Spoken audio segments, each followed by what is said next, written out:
Hey, what's up guys? Been a while. I made a video. I was gone since like end of November. We went through a whole family vacation from like December, beginning of December till first week of January. Got back here. I've been dealing with all the mess ups in my schedule. Meditation is what was out, diet, sleep schedule, all that stuff. So still getting into it. So finally getting in, settled in, and since I got back, I've just been kind of working on the course, and that little energy I have over the weekends, which I normally use to make these videos, I was working with the guys in the course and completing that. So now that it's done, I'm going to be making some more videos here and there. So I wanted to start off this year. Happy New Year's, everybody. Wanted to start off this year with a list of 10 things that I put together. I actually kind of went for a walk today, contemplating on what the hell I'm going to do this year and how I want to go about things differently. And I wanted to share with you guys a list of things that I would say are the biggest lessons I learned through 2019. And if you guys remember, I made a video about some of the challenges that I was having in 2019. Basically, I would say it's probably the hardest year of my life I had to go through in terms of mentally. Basically, when my health got to a point where I couldn't even like really put in the computer's password, and I can't speak. So it taught me a lot, to say the least, in terms of what is important, and not just from just overall in life, but also what is the bare essential things that need to be done to run the business. So anyways, without getting too much into that, I'm going to be going through my list right here, and hopefully you guys get some kind of insight from this. Number one, have other members of the team build systems. So basically, up until like March, April in 2019, I was the only one who would build processes. Whenever something new needs to be built that needs to be implemented in the business of any kind, I'm the one who would have to think of it, break it down, make a video going through it, and then show it to them, make sure they understand, whether the VA or anybody in the team, and then they would be starting to follow it.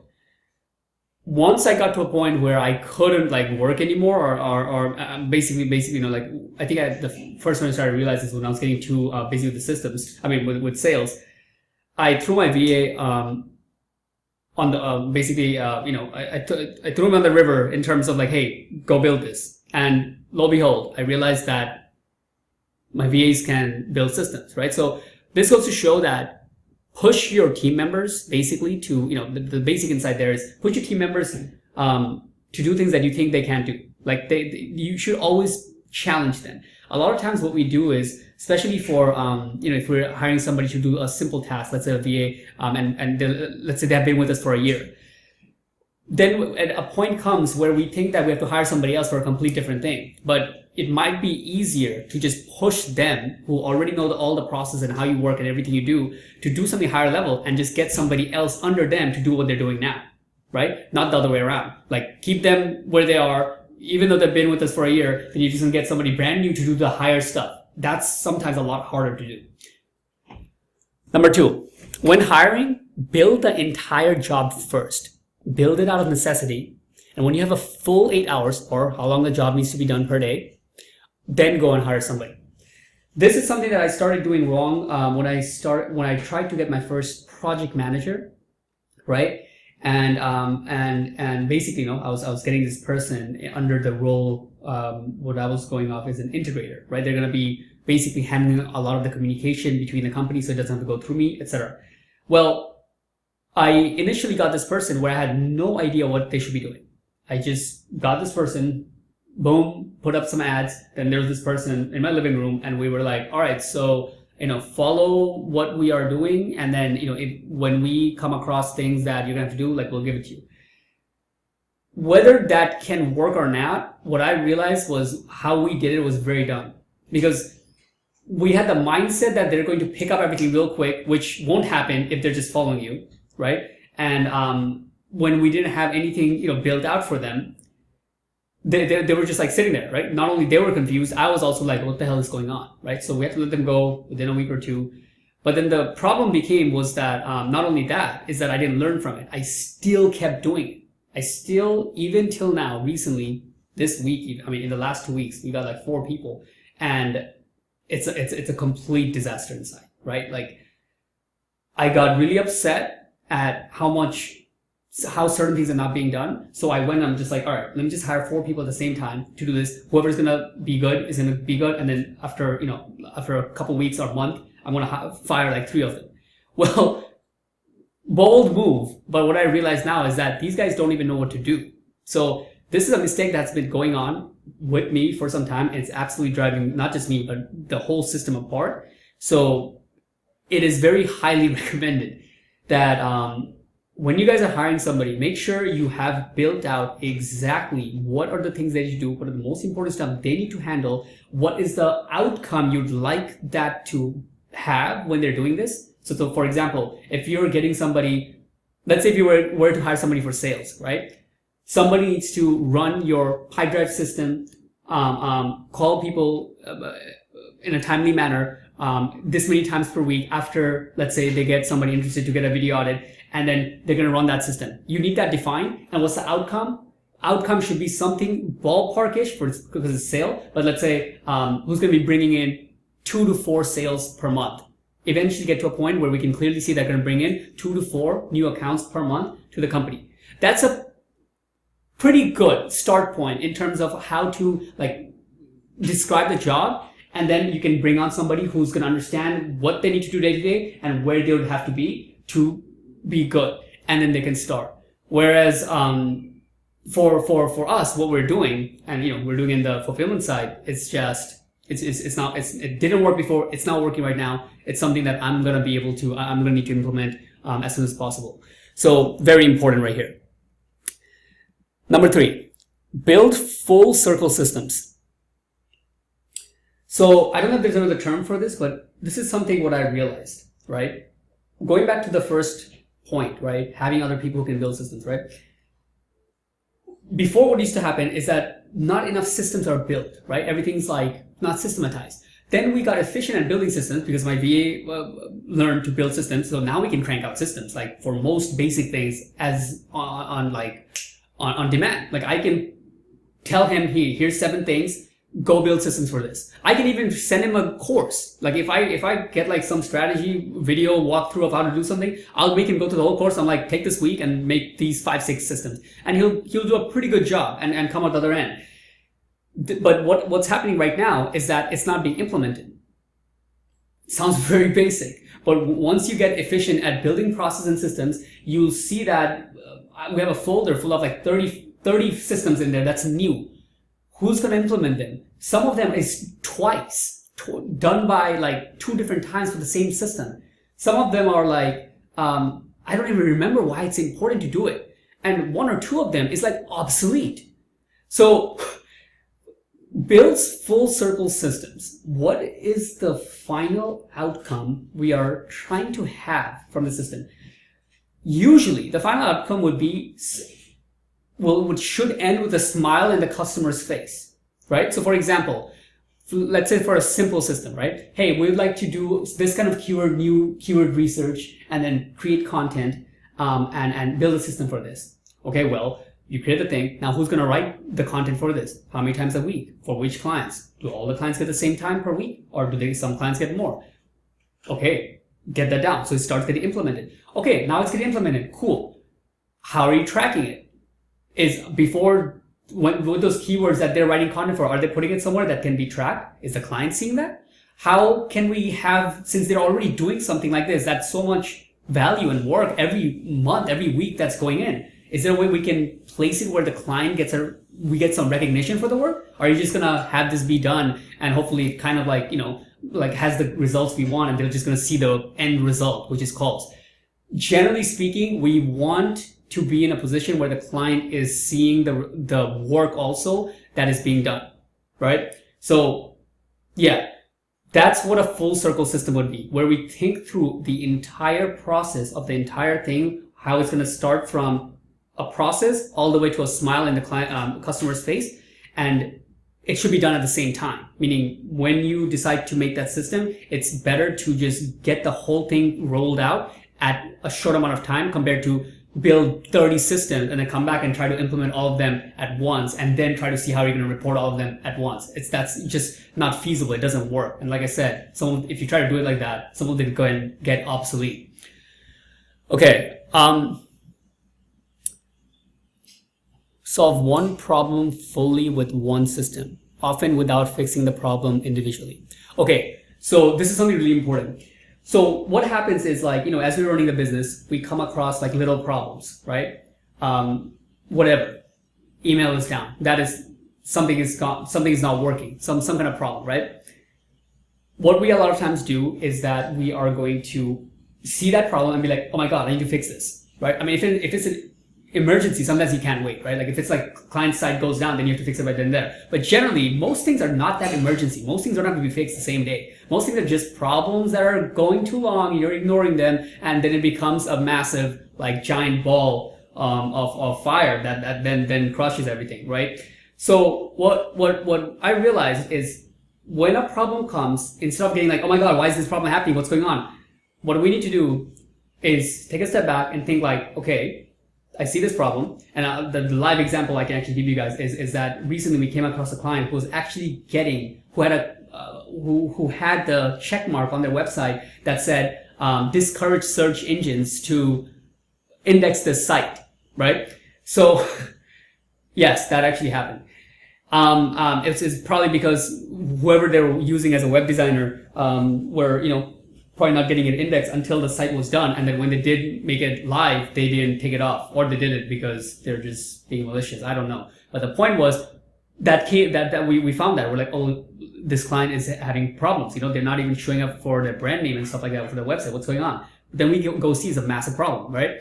Now, what I could have done is been like, this needs to be turned off, and turn it off right then and there.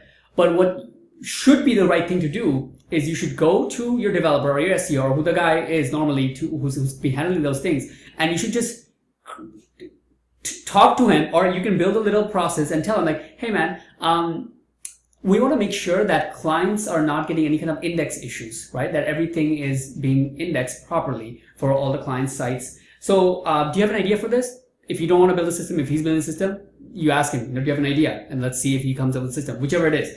Boom, come in. Then you tell them, okay, let's roll out for all the clients. Can you take the next, whatever, this much of time to roll this out for the client? You know which client is messed up. You know which one is not getting indexed.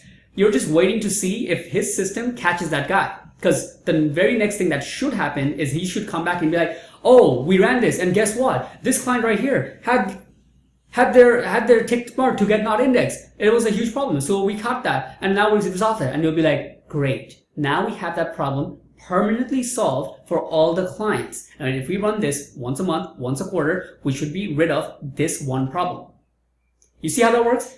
This way you can tackle one problem permanently at a time until you get to a point where you really don't have that many, or have much less problems. Okay, so, one second.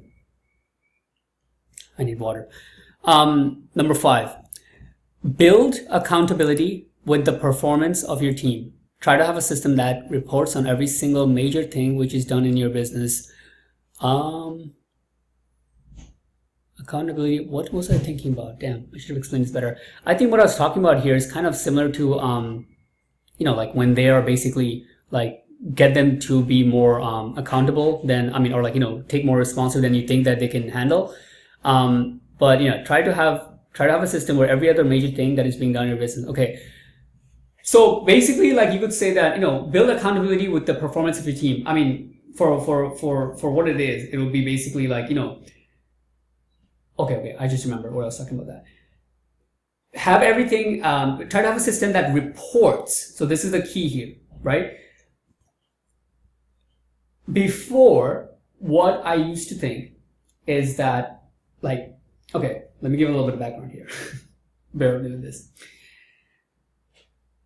So when I had, like, I don't know, I think it's like 20, like last year, towards the middle end, you could say, when we had like 25, 30 clients, let's say, at that time, I was thinking of reporting to the clients. And one of my justification was that, okay, some clients we haven't spoken to for 6 months. So I don't want to start bugging them with this new reporting system that we got out, and let them know, like basically teach them to check up on us. They're good. They're ranking. They're doing well. Just leave them alone. But what I realized is that that's short-term thinking, because that might work with your 20, 25 clients, but it's not a thing that scales. Because if you have that mentality that, oh, okay, about out of my 10, 20 clients, let's say 5 of them or 3 to 5 of them are like very nice, right? You don't have to talk to them the whole year. But if you stay with that and you scale it to 30, 40, 50 clients, 70, 80, 100 clients and more, that 5 become 30. Long story short, that kind of idea doesn't really work, right? All clients should be reported regardless of whether they are ANSI or not, because that's the only way you can have a reporting system where you don't have to call and talk to people who are ANSI, right? So if you're not reporting to ANSI people, that means you're talking physically, individually to ANSI people. There's not really like any other way to go, right? Anyways, having that background, what I realized is that if the team is accountable, right, doing what they're supposed to. So I realized this with us is that as we start to scale and there's so many moving parts, some of the VAs, like I get kind of unsure what the hell they're even doing. Like weeks go by, I'm not sure. Like I know they're working on the clients because we have the systems in place, but there's not much checking going on in all their tasks. So what we should have is the reports that we have, and whether you want to send this to your client or at least have it sent to you so you can see how the reports look before sending it to clients, they should have built in as many key metrics as possible, all the way down to the activities that are going on in your agency for the particular clients. Because that way you can see in an overview all the tasks that are being done that move the needle, at the very least, for per VA. Right? I'm kind of like doing a bad job at explaining this point, but that's really the main thing, right? If you want to have clarity for the clients, the best way to have that is having extreme clarity between your team members and you. And if you know exactly they're doing what they're supposed to, and you have systems for what exactly is supposed to be done, it shouldn't be hard to have it be reported to the client, right? It should just be automated. So we're not there yet, but this is something that also, just like number 2, this is a big thing that we need to be working on soon, because still at this moment, as I'm making this video, for half the team, I'm not sure exactly what they're doing day to day, right? All I know is that the frame they're following, finding the clients and basically going through and making sure they're doing the task. But in terms of me knowing the quality of the work and the effect it's having and the improvements they're doing to that particular client holistic in one overview, we have no idea. That needs to happen. 6, it's not possible to be extremely high profit margin God, let me not try to fix the grammar on this, because I know this is probably pretty shitty grammar. I wrote this with voice text. Okay, it's not possible to have extremely high profit margin and have a very high quality service at the same time. Now guys, I know I'm going to get shit for this. Like, I know it. I know this is going to be one thing that some of you or people who watch this is going to be like, you're doing it wrong. But what I realized is that after a lot of tug and tear, to have an agency that delivers, you're not going to be above 50%. It's very hard. Because everybody can come out, even the people, who say that like the gurus and shit, everybody can come out like, oh, they must not know what works. We're the absolute ninjas of SEO. If you just do this on page and do this citation and then do these links, boom, for just $99 a month, you're going to rank guys and collect 2K forever. It doesn't work like that. Because one, shit's changing for every single department every couple of months. Like, just think about it. The massive amount of changes that took place just in 2019.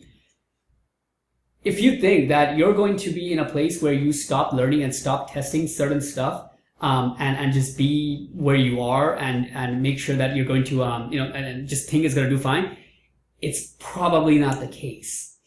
Guys, it's probably not the case. Unless you're one of the very 0 point something, like 10% and who's like the nerdiest of them all, who's testing, literally single variable testing this stuff, and you have like an immense connection and authority and a type of team that's just doing only that in search engine optimization, you're going to have to invest some percentage of the money, not just actually to get the clients proper results, but also to just try, like test. I would say at any given time, if your agency is making, let's say 50K a month, you should be putting in anywhere from 2 to 3% just to try out new activities. Whether it be trying out somebody else to do something better, whether it be trying out a new link service to see if it can do better for the cost, whatever it may be. If you're not doing at least some of these things to stay on top of the market, you're going to be in a position where I'm not going to say it's going to end up where like, oh, you're doing everything perfectly, all the tasks, and then they're not getting results, because the reality is that to be honest, the reality is most people don't have processes to even do the basics. Right? That's like the reality.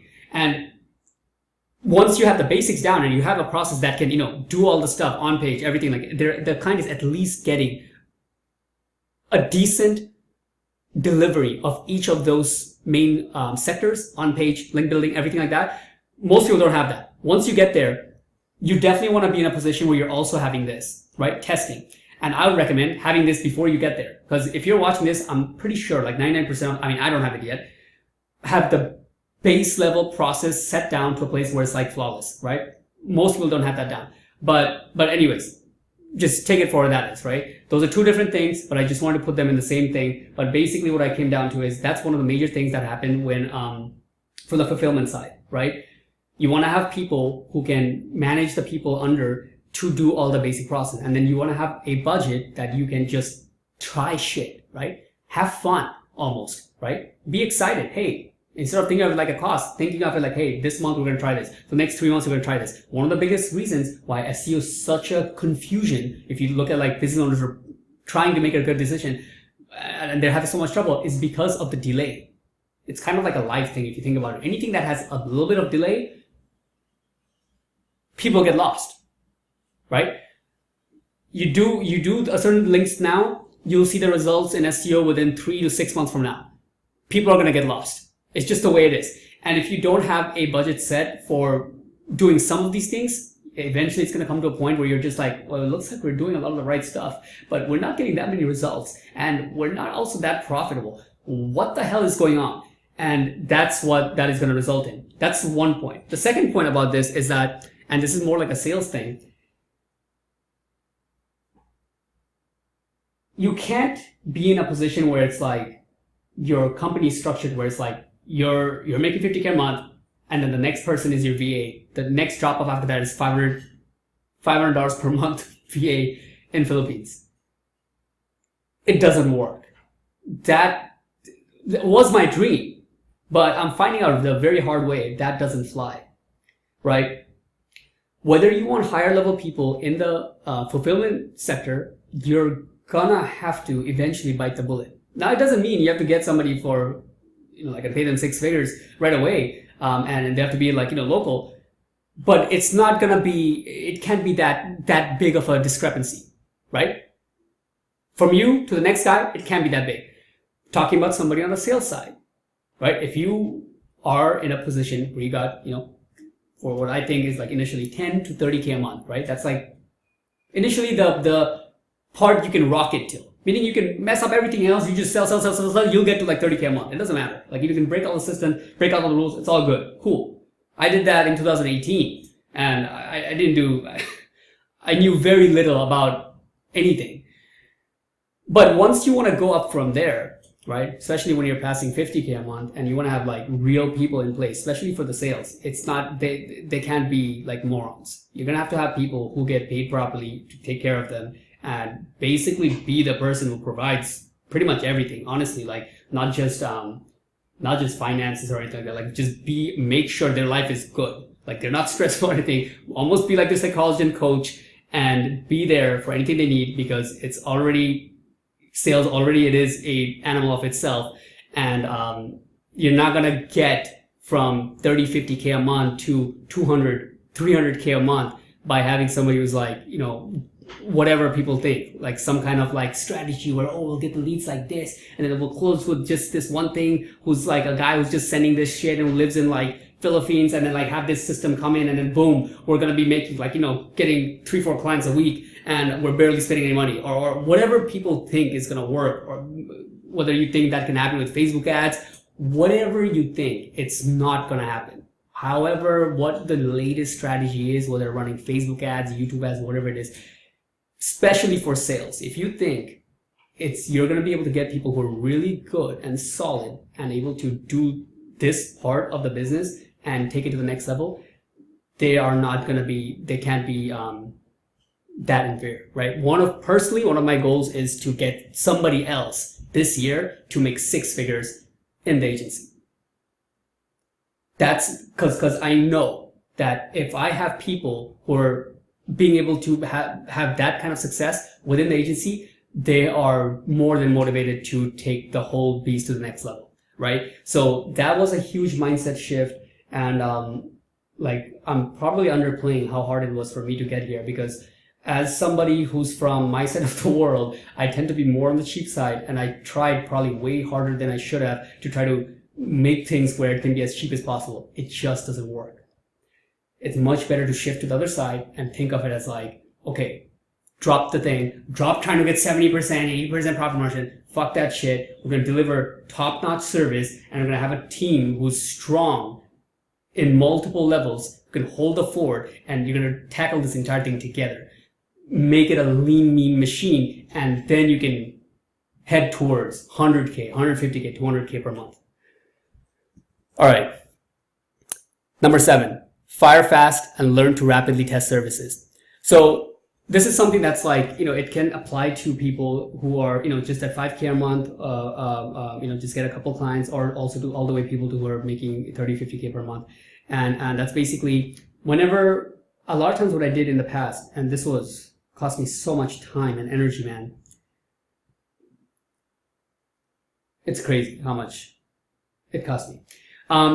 But yeah, so what happened a lot of times in the past is that when I would come across the new shiny way to get more rankings or get more deliverables, get more results, I would see that most of these ways I get this information, right? These people usually have like, hey, we teach you, and then here's like we do for you.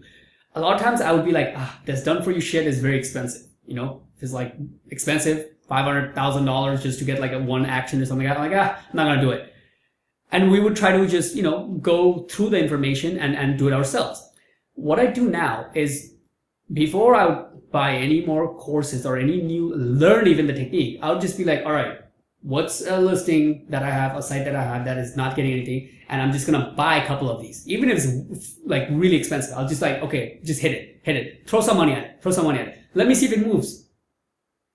I'd rather buy this and buy that data that it works with like spending 3 times more money than trying to spend my time and learn the whole thing and then find out it doesn't work. Because once it works, then I can go invest in the actual education side of it, and then have a team and in-house be able to deliver it. All right. So this is a huge thing, and like I said, this is something that can apply to people who are also just getting started, because it can be something as simple as going to Fiverr. Right? Simple as going to somebody in Upwork. Oh, this is what we're looking to do. Okay, find somebody who knows what they want to do. And if you don't like Fiverr because they do shitty stuff, trust me, there's some good people in Fiverr, but you're gonna have to get them away from Fiverr, because they're probably doing it shitty because they get paid very little. If you can get them away and kind of test them to see what they actually know, and you pay them more to do it the way you want them to be done, then they will be able to perform on it. And test it rapidly. This is the part that the reason I say fire fast and learn to rapidly test is because the only difference between what I said now and what I do now is I just do exactly that and I throw money at it, but I do it 3 times harder. Meaning I get 3-4 people and hire them for the same service at the same time, right? And see which one works better. Like I said, couple points back. Recently, in the last 2 weeks, since I came back, I got so frustrated with some of the things that are not being done properly. In the last 2 weeks, we hired 4 SEOs, like full-time SEOs, in the last 2 weeks. And this is after going through 700 applicants, 62 interviews, 4 people, right? And well, now I'm finding out who's really good or not pretty fast. Within a month or so, I will know who is the one who should stay. Now, am I spending like almost what, $8,000 by having these people at the same time? Yeah, but is it worth it? I bet it is. Because in the long term, me spending 1 month and biting the bullet and losing some extra money is nothing compared to me finding somebody who's going to be really on point, knows what the fuck they're doing, and is going to be motivated to do these tasks, right? And then I can shave off the rest of the people and boom, I got a rock star. All right. So that's a lot to say. Rapidly test and fire fast, right? Test, doesn't work, fire them. Test, hire, 4 people. Here, each of you take 10 clients. This is what we're supposed to be done. This is the job thing and stuff like that. Okay, all right, go. Let's see who performs better, who outworks, who does more things, who has more insight. Within a week, and the end of the week, interview. Within 3rd week, fire 3 of them. Boom, found my one. All right, let's go. Move fast, fire very fast. Probably the most harmful thing you can do for your business is have people, living, breathing people who's inside the business who shouldn't be there. Very, very important. Okay. I definitely need water. Be extremely careful who you listen to. I mean, this goes without saying. This is very important in the beginning because if you listen to the wrong people in the beginning, a lot of times it can just discourage you from just basically even going for your dreams. Like it can discourage you away from being an entrepreneur altogether. But it's very important, again, once you pass about, I would say for me, from my personal experience, when you pass 30K a month. Because at this point, there's enough complexity where you could say that there's just so many holes in the business, right? There's no way you're going to build your business the first time with perfect systems, guys. Like there's phases of it. If you guys are, I don't know, like if you guys are like, build your first systems and into getting through and you're thinking like, oh yeah, everything's automated. Trust me, it's not automated or it's not even close to be where it's supposed to be because, then, that basically would mean a very high percentage of your clients are getting phenomenal results.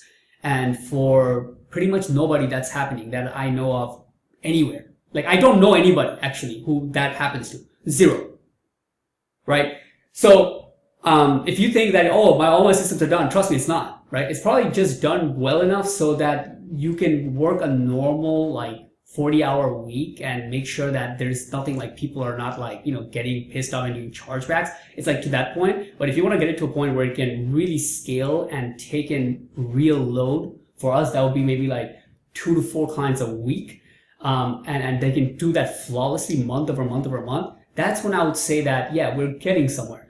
So anyways, the reason why I brought that entire part up for extremely who you listen to is because after 30K, you start to realize that, oh shit, like a lot of these parts that I built has a lot of holes, right? Whether it be a systems or on the sales side, a lot of the sales side seems like only I know how to do it, right? Whenever I try to give it to somebody else or find somebody who's going to do it, they are kind of lost. They might do the action and send the video or do the action and do the call, but all the parts in the middle, they might be kind of lost. And I'm talking about people that are like, I try to hire within me. Well, now we have the course, so it's pretty cool that I can just have them go through it. But the point was,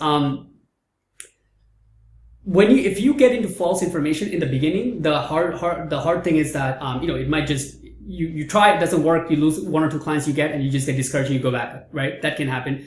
The thing that can happen at once you're scaling 30, 40K a month and past that is that since you already have so much complexity and so many moving parts, because you have more than 10, 15, 20, 30 clients, if you listen to the wrong people and you go into a tangent of even a month or 2, trying to figure out something that's not going to move the needle or trying a strategy that is not going to have any kind of result and it's just basically garbage, you might come back to a point you lost a bunch of clients, or basically your time alone is all I could say. Like you just can't afford to waste time, right? At this point. And that's in the least.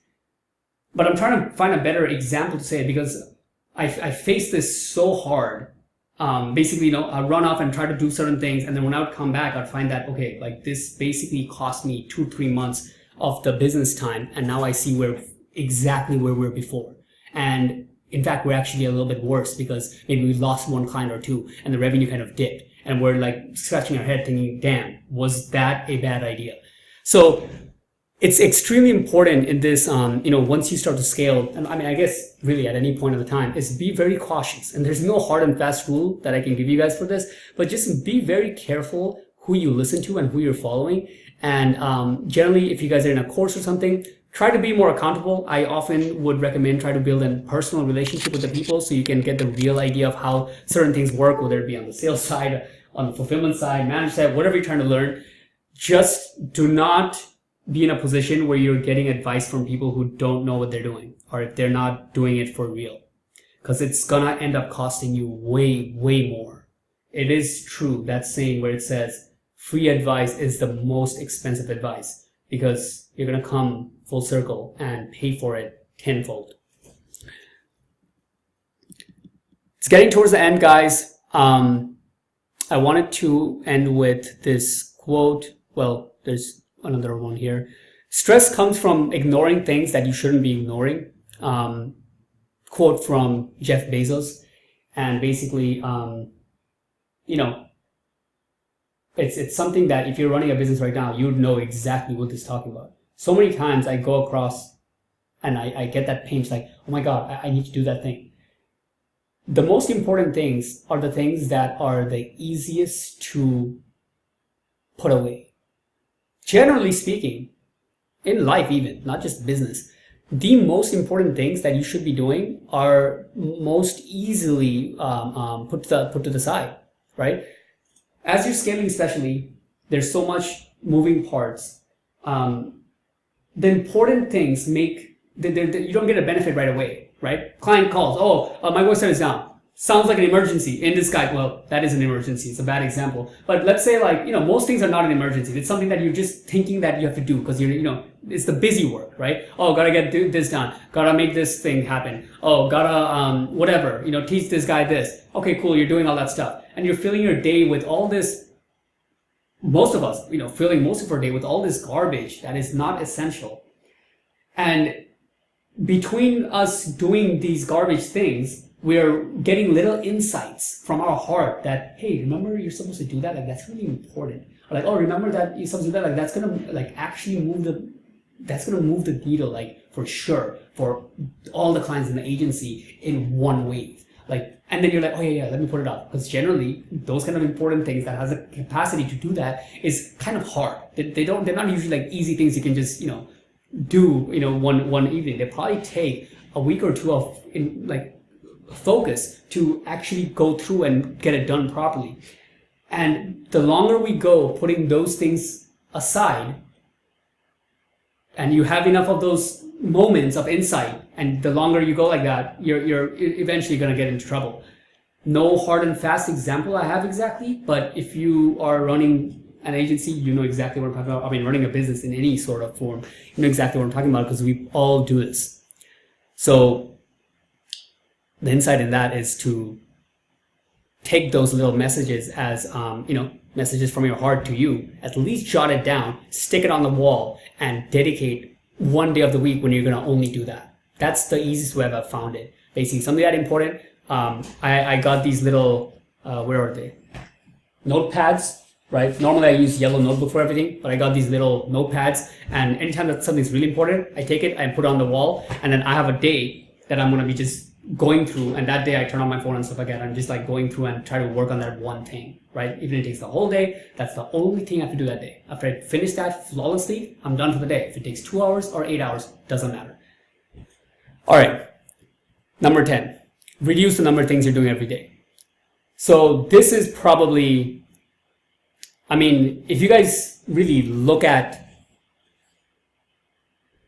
how everything works, right? Like, it's kind of crazy that there's guys like Elon Musk taking the race to another planet, working on that, created sustainable energy, solar,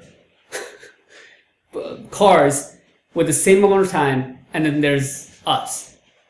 Obviously, he's a crazy example, but that's a massive magnitude to show us an example of what you should be using your time on.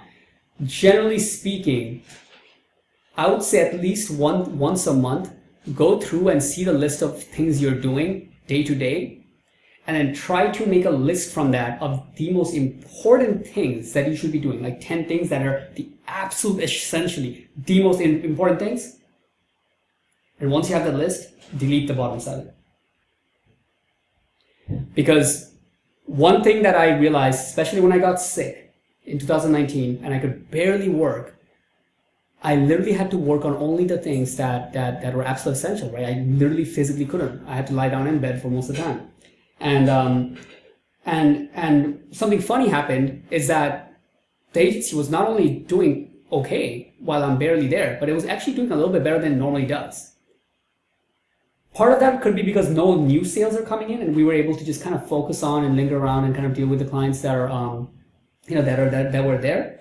And the other part of it is because I was able to just really meditate on what are the things that I really need to, message them to get out to the team. And I just told them to do those things and made sure the next day that those are done. And then that was it. So at that point, I started to really believe that it is true. Once you start scaling, you can eventually get to a point where you can maintain making 50K a month while working about a couple of hours a day. Like I was actually doing it. And you can do it well. But the two things in that is can you grow? Can you go from 50 to 200K a month while doing that? I don't think so. That's one. And the other part is, that's the only other part, honestly. That's the only, I'm speaking exactly from experience. 50K a month, you can keep that working even like an hour, solid hour and a half a day, you can maintain that. For an SEO agency, that's fine. But growing from there rapidly, that is going to take another level of beast, right? That just makes sense. All right, guys, without me blabbering much and diluting the nuggets, the power of these nuggets, hopefully this made sense. So yeah. Comment below if you guys experience anything kind of similar, anything you guys disagree with. Give me some shit, or like to hear your thoughts. All right, peace.